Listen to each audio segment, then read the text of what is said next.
Bismillahir Rahmanir Rahim. Walhamdulillahi Rabbil Alameen. Wassalatu wassalamu ala ashrafil mursaleen. Sayyidina Muhammadin wa ala alihi wa sahbihi ajma'een. We're going to switch gears. We're going to go into QL5, Advanced Quranic Linguistics or Advanced Quranic Grammar, which is level 5 of Quranic Linguistics. And we're going to talk about different types of al, and then we'll go back to balagha and go back to our QL4 lesson, which is complete linguistic analysis. And we will look at the types of al in the verse that we were studying before this detour. So in this lesson, we will look at different types of al. Here, arbatu anwa. There are four major types of al. And they are al-mu'arrifa, which is further divided into al-ahdiyya and al-jinsiyya.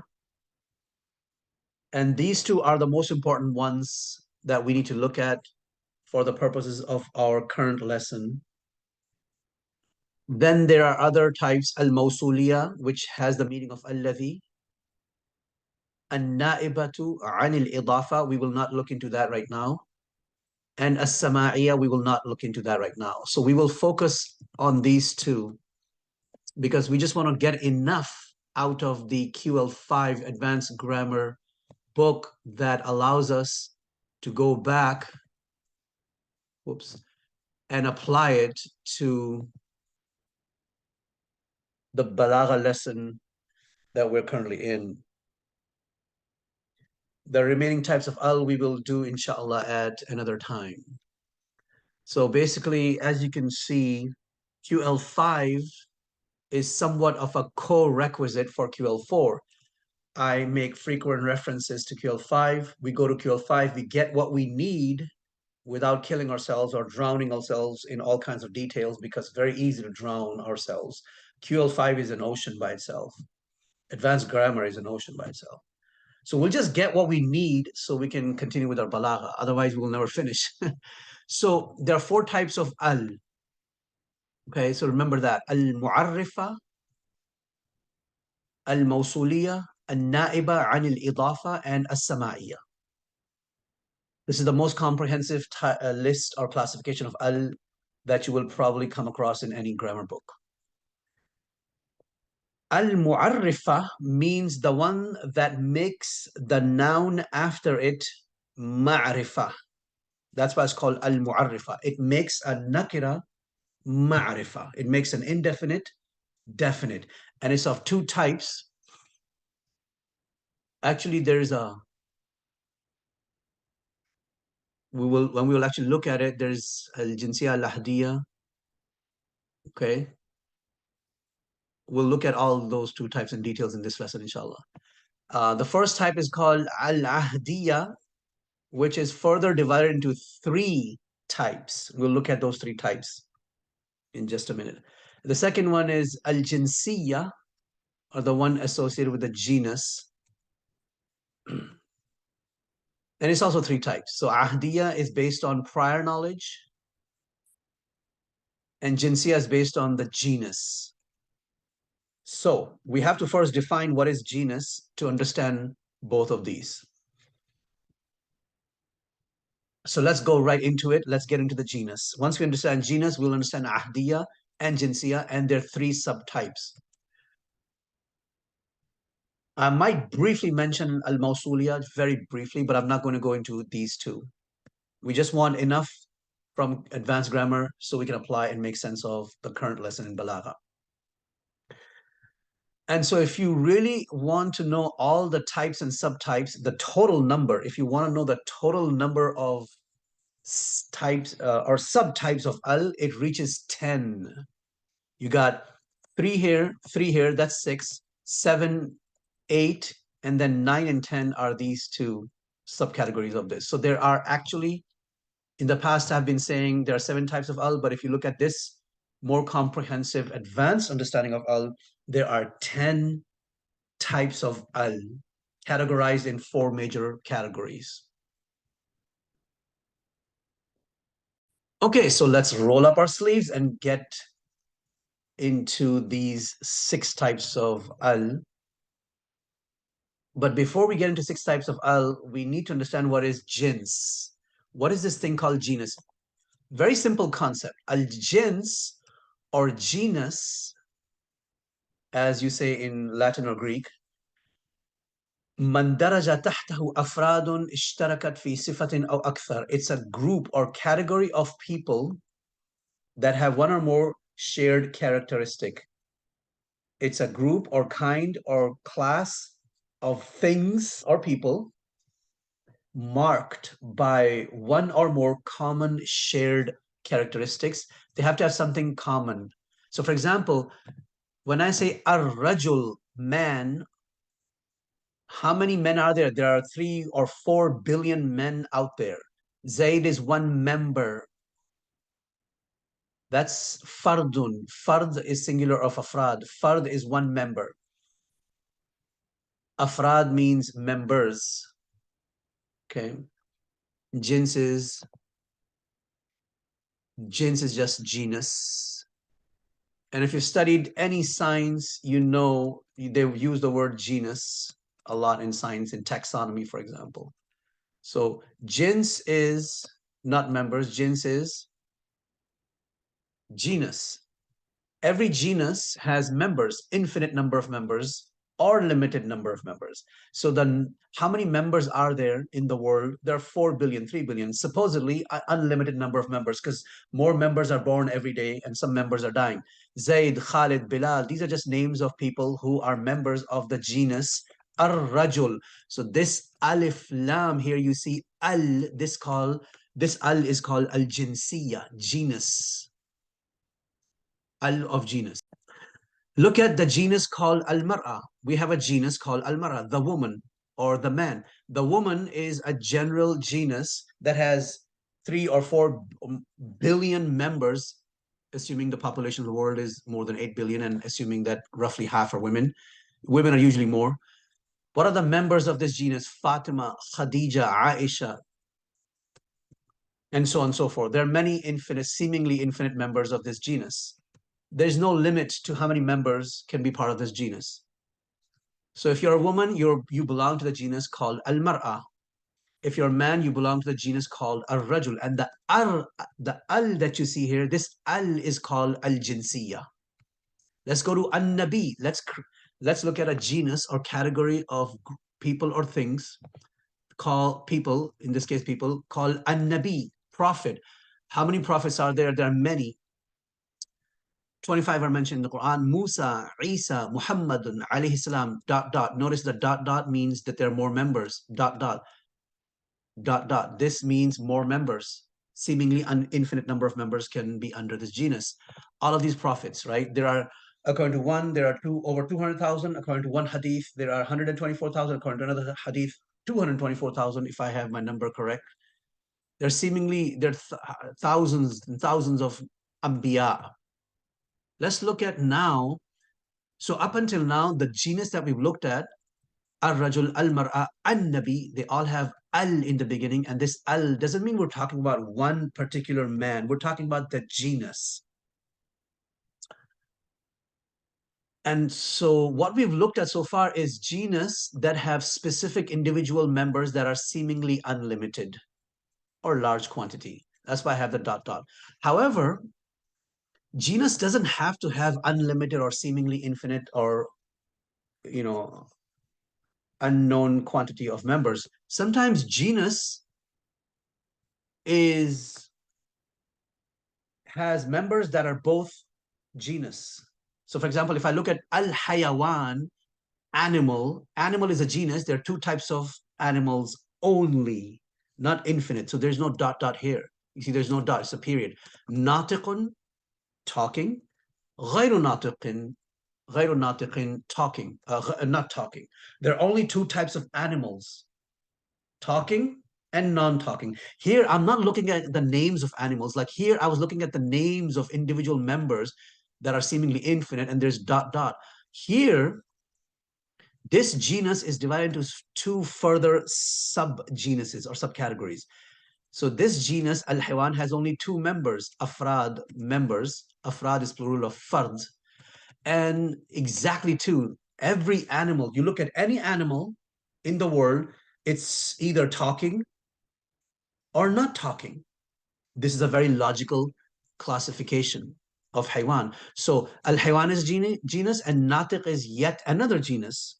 So the word Natiq is a member of the genus Haywan, but Natiq itself can be a genus that can have other subcategories. Okay, so what I'm trying to tell you is that just because something is a genus doesn't mean it has to have exactly the specific members under it. It can have other subgenuses under it. So every animal in the world has to be either talking or non-talking. There's no third option. It's binary. Here's another category or genus called al-insan. Oops, looks like a little off. Let me fix the al-insan, the human being. In Old English, they will translate al-insan as man, but I prefer to translate as human. Is either male, dhakarun, or untha, female. Notice the dot. Notice that it doesn't have these ellipses, dots. Only one dot. What does that mean? There's only two. There's only two ways. There's only two human types of human beings. Every human being is either male, biologically male, or biologically female. It's not. It's a perfect binary. It's either this or that. There's no third category of human beings, biologically speaking. The modern confusion about genders, more than one gender, non-binary, this gender, blah, blah, blah. It's all politics and ideology. There's no basis for it in biology. Biologically, it's the female and male. That's it. Sex is not a choice. You're either male or female. Gender, on the other hand, as it has come to be evolved in modern liberal societies, is whatever you feel like. And it's subjective, it's not scientific. There's no scientific understanding. If you want science, if you want logic, biologically, male or female. And I've written a small paper on this. If anyone's interested, make a comment. I'll share the link to it, inshallah. It's an ongoing research, but I have made some interesting conclusions and observations based purely on the principles of logic and biology. So al-insan is a genus which is further divided into two subgenuses. Each genus is a member and it is a subgenus in and of itself. I can take dhakar, male, into two, I can divide it into two further categories, adult and child, right? Or I can take dhakar and divide into different categories based on weight or size or skin color. There are unlimited, seemingly unlimited ways I can further subdivide this genus. So the word dhakarun is a fard, it's a member, but it's also another genus in and of itself. The word natiq is a member, fard, but it's also a genus by itself. On the other hand, Zaydun, Khalidun, Bilal are not genuses. There are specific members. There's no further genuses under them. We're talking about specific individuals here. So the fard members, individuals can be physically only one, and then you have unlimited list, or they can be further categories. So there are two ways to look at genus. Now let's look at this definition. Al-insanu hayawanun natiqun. The Arabs defined insan, human being, as an animal talking, which means the animals that we know of that are non-human are non-talking animals.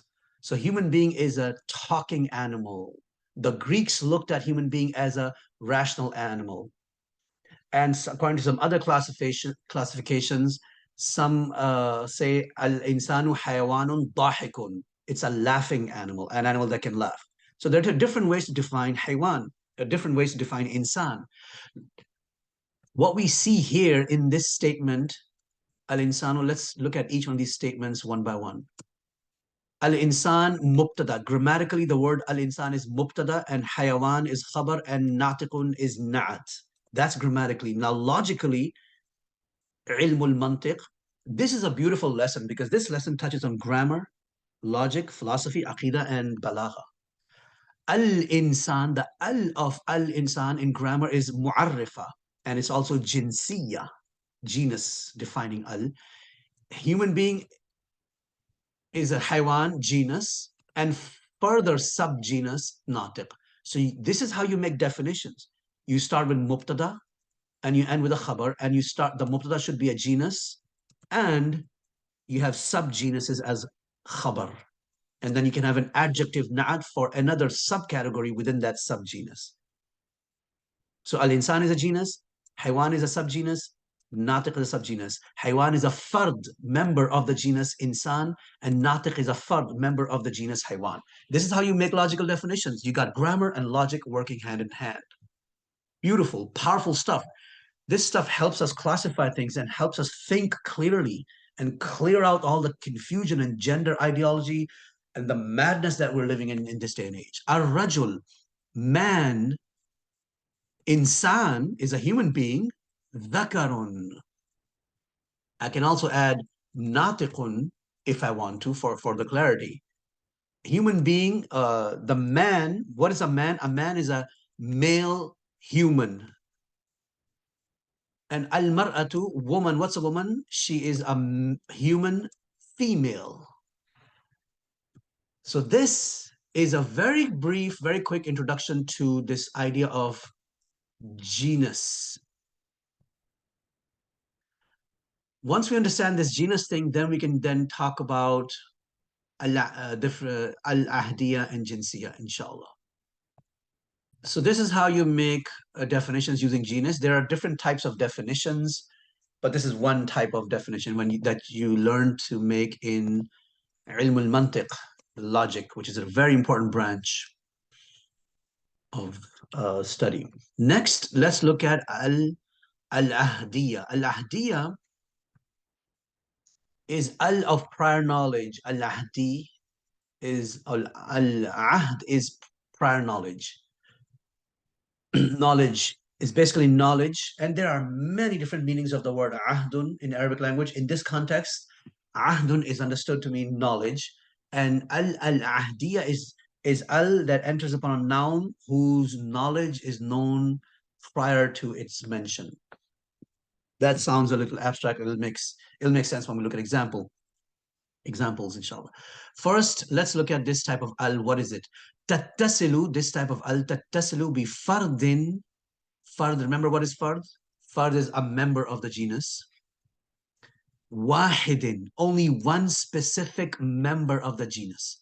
Min afrad al-jins bi'aynihi, specifically bi'aynihi. وهي ثلاث أنواع. Example, or if the first type is al-ahd al-dhikri, is something that is previously mentioned. هي التي تقدم ذكر مصحوبها. So for example, if I say ja'ani rajulun, a man came to me, then I say fa'akramtu ar-rajula, I honored the man. So notice that the is known because I've mentioned it before. It's previously mentioned. Rajulun is previously mentioned. This is what's called, this is what's understood when we say taqaddama dhikru mashubiha, the mention of its mashub. Mashub is the noun to which al is attached to. You know, sahib, the one who accompanies, mashub is the one who's accompanied. Example from the Quran, أعوذ بالله من الشيطان الرجيم مثل نوره كمشكات فيها مصباح, there's a misbah in it. Yeah, come in. And the misbah, and then it says al-misbah. So there's a niche, mishka, and in the niche there's a misbah, lamp, and then it says al-misbahu. This al right here is al-ahdi al-dhikri, al-ahdiya al-dhikriyah, because it's been mentioned before. And you will frequently find it repeated with the same noun is repeated with al, like rajulun ar-rajulu, misbahun al-misbahu, rasulan ar-rasulu. A'udhu billahi minash shaitan rajim. Arsalna ila fir'auna rasulan, we sent to Fir'aun a messenger, nakira, and then it becomes ma'rifah. فَعَصَى فِرْعَوْنُ الرَّسُولَ, the messenger. We're talking about one specific member, which is Musa alayhi salam. So the sign of al-ahdi al-dhikri is that you have to have it mentioned previously as a nakira, and then it's mentioned as a ma'rifa with this al-ahdiya, which is mu'arrifa also. The next one is al-ahdi al-dhihni, in the mind. It's common knowledge. It hasn't been mentioned previously, but it's well known. It's in my mind and your mind, or at least in the mind. It's well known, or at least in the mind of the speaker and the listener. هي التي تقدم علم مصحوبها فهو في ذهن المتكلم والمخاطب. The knowledge has preceded it. The knowledge of the mashub, the knowledge of the noun to which al is attached to, which is mashub, has preceded, and it's in the mind, dhihn, mind of the speaker and the addressed. Example, qara'tul kitab. If I come to you and I'm in a Quran class and I say to you, I read al-kitab, the book. This al is al-ahd al-dhihni because it's common knowledge. We're talking about Quran because we're in a Quran class. But what if we were in a hadith class and I say al-kitab? In that case, I would mean the common knowledge would be al-Bukhari, Kitab al-Bukhari. But let's say I'm in a fiqh class and I say al-Kitab, I'm in a Hanafi fiqh class and I say al-Kitab, that's Kitab of Imam al-Quduri. So it's common knowledge and it is existing in the mind, and it hasn't specifically been mentioned clearly, explicitly like this one. So when I say an-nabi, qala an-nabi, I'm giving a khutbah, I'm giving an Islamic talk, I'm giving an Islamic lecture. I say the prophet said. Which prophet are we talking about? That's common knowledge. It's understood from it's in my mind and your mind. It's common knowledge. We're talking about Muhammad. We're not talking about Musa alayhi salam, right? Here are two examples from the Quran. Idh huma fil ghar. When the two, the Prophet Muhammad sallallahu alaihi wasallam and Abu Bakr, they fled Mecca, huma fil ghar. It says al-ghar, al-ghar. Which ghar is this? This ghar is not mentioned previously as nakira gharun. It's al-ghar. It's fi jabali thawrin bi Makkah. It's a well-known ghar. If you go to do Umrah or Hajj, you know where Jabal al-Thawr is, and it's by Makkah, and there's a ghar cave there. So this is common knowledge, al-ghar. And if you don't have common knowledge, you can acquire by asking.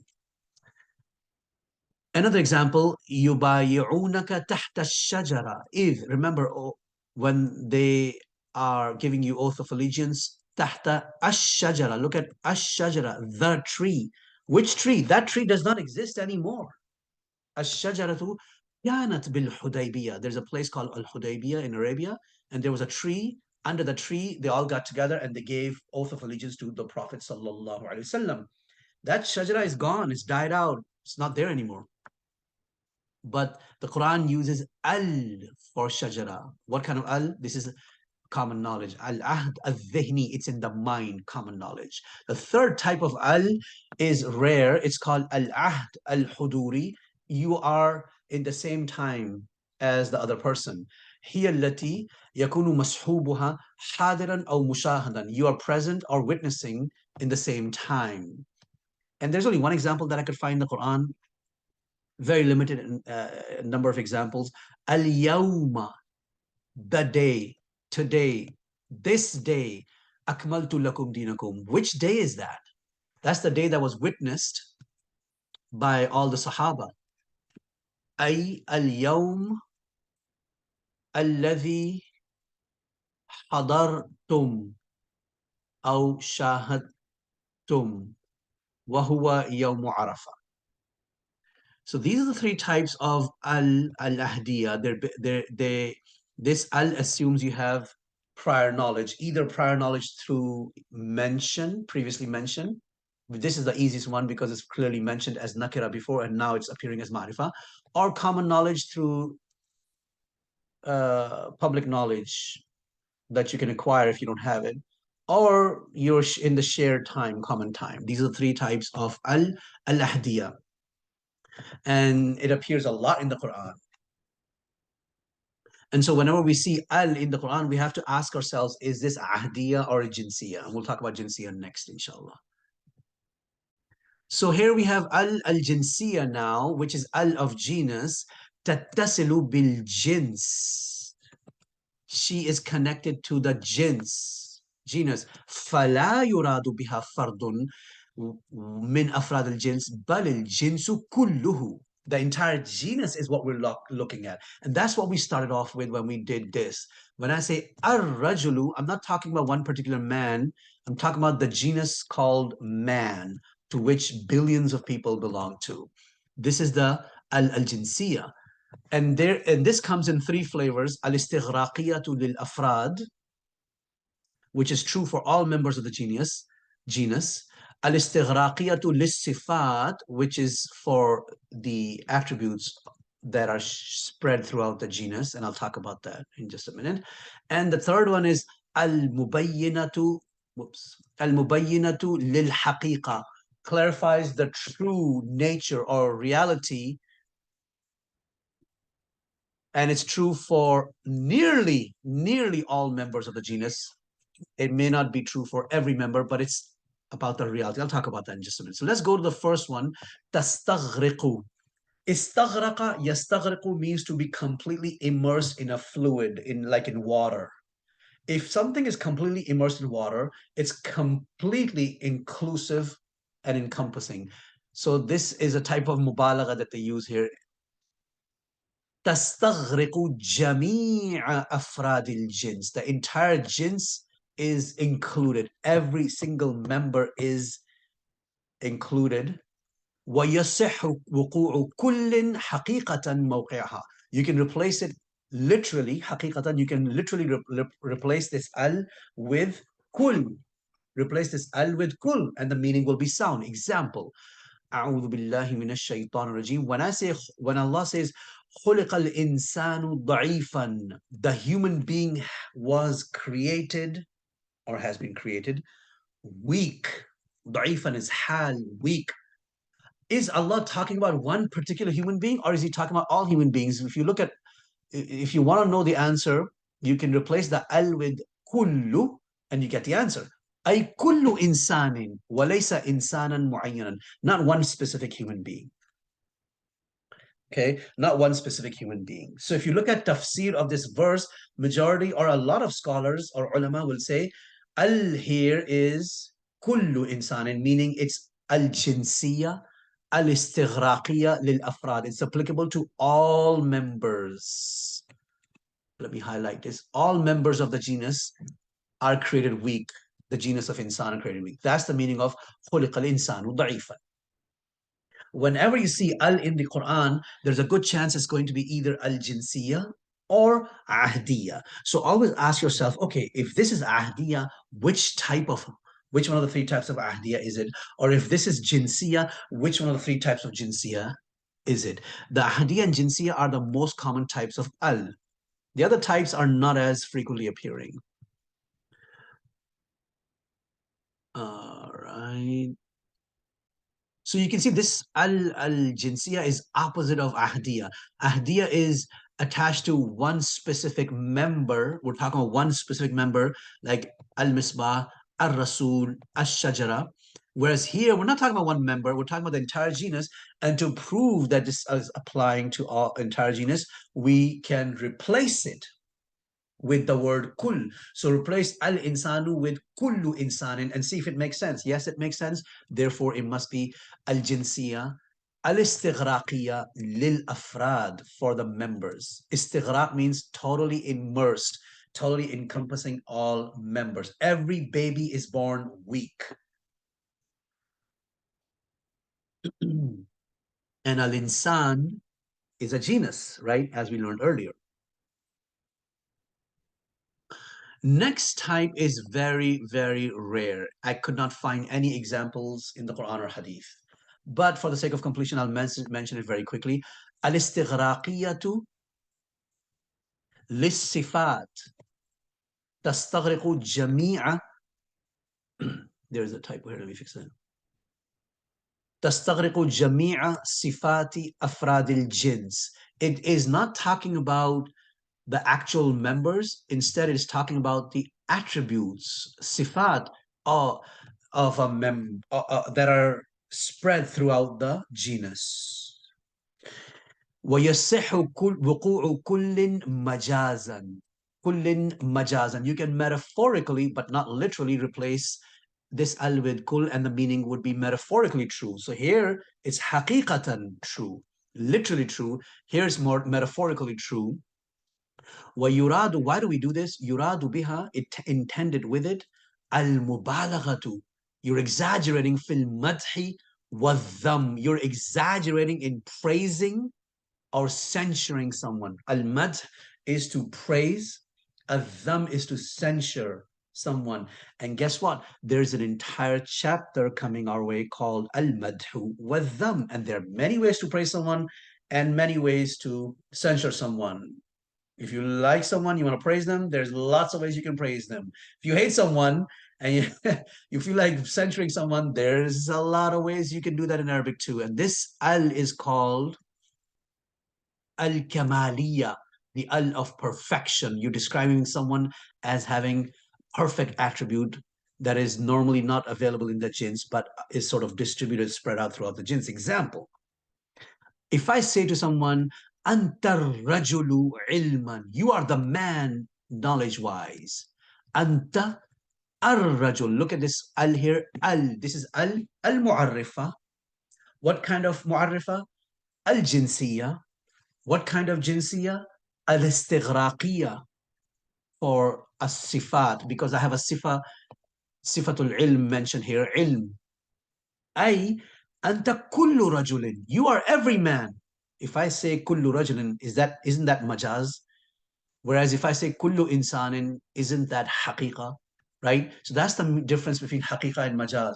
Haqiqa is applicable to everyone literally. Majazan, if I say to you, you are every man, of course, that's not literally true because there are 4 billion men and you're just one, right? Anta kullu rajulin bima'na. What does that mean? Ijtama'a fika, combined in you, min sifatil ilm, from the attribute of knowledge, ma tafarraqa, that which is distributed in the genus. So 4 billion men have knowledge. You have the knowledge of 4 billion men. Antar rajulu, ar rajulu, ilman. And I can replace the word ilman to other attributes like karaman. If I say antar rajulu karaman, you are every man. You're equal to every man in the genus of men when it comes to generosity. Similarly, if I say huwa al-la'im, he is al-la'im. Al-la'im is someone who is low, vile, base. La'im is opposite of, I guess, sharif and kareem and nabil.